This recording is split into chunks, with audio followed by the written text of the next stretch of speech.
आता पाहूयात विस्तृत बातमीपत्र। 4 महिन्यांपूर्वी माळवाड येथे एका महिलेनं बिबट्याला जेरबंद केल्याची घटना ताजी असतानाच शिराळा तालुक्यातील शिवरवाडी येथे गुरुवारी सकाळी पुन्हा थरारक घटना घडली। नवीन बांधकाम सुरू असलेल्या एका घरकुलात 1.5 वर्षाची बिबट मादी घुसली।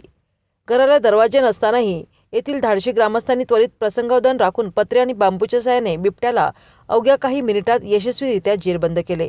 आतापर्यंत जेवढे बिबटे जेरबंद केले आहेत ते कोणतेही आधुनिक साहित्य न वापरता व न बेशुद्ध करता।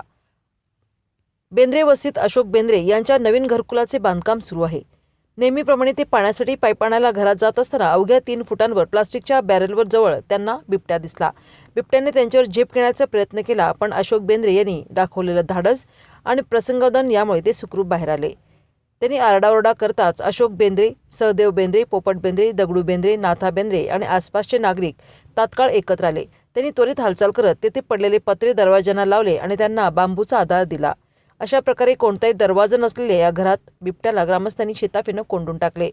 याबाबत माहिती कळताच युवा नेते विराज नाईक, निवृत्त वनक्षेत्रपाल तानाजीराव मुळीक, सरपंच श्रीकांत पाळेकर यांच्यासह अनेक नागरिक घटनास्थळी पोहोचले। नागरिकांची मोठी गर्दी झाली होती। वन विभागाला घटनेची माहिती मिळताच उपवन संरक्षक सागर गवते, सहाय्यक वन संरक्षक नवनाथ कांबळे, वनक्षेत्रपाल एकनाथ पारधी यांच्या मार्गदर्शनाखाली वनपाल अनिल वाजे, वनरक्षक दत्तात्रय शिंदे, स्वाती कोकरे आणि सह्याद्री रेस्क्यू वॉरियर्सचे संस्थापक अध्यक्ष सुशील कुमार गायकवाड यांच्या नेतृत्वाखालील रेस्क्यू टीम युनुस मणेर, संतोष कदम, गौरव गायकवाड, पांडुरंग उगळे, दादा शेटके, आदिक शेटके यांनी 2 पिंजऱ्यासह केवळ 1 तासात घटनास्थळी ते दाखल झाले। 2 तासांच्या प्रयत्नानंतर बिबट मादीला जेरबंद करण्यात आले। रेस्क्यू टीमने मुख्य दरवाजाजवळ 1 पिंजरा आणि 1 जाळी लावली।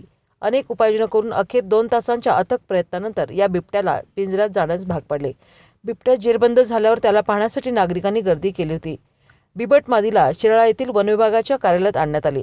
पशुवैद्यकीय अधिकारी डॉक्टर मिथुन गुरव यांनी तिची वैद्यकीय तपासणी केली आणि त्यानंतर तिला नैसर्गिक अधिवासात सुरक्षितपणे सोडून देण्यात आले। सुशील कुमार गायकवाड सह्याद्री वॉरियर्स संस्थापक या संस्थेच्या माध्यमातून असंख्य बिबट आणि वनप्राण्यांना रेस्क्यू केले जाते। आधुनिक साहित्य नसताना आपल्या कौशल्याने उपलब्ध साधनांनी बिबट्यांना रेस्क्यू करतो, तसेच एकही बिबट्या बेशुद्ध न करता बिबट्याला जेरबंद केले।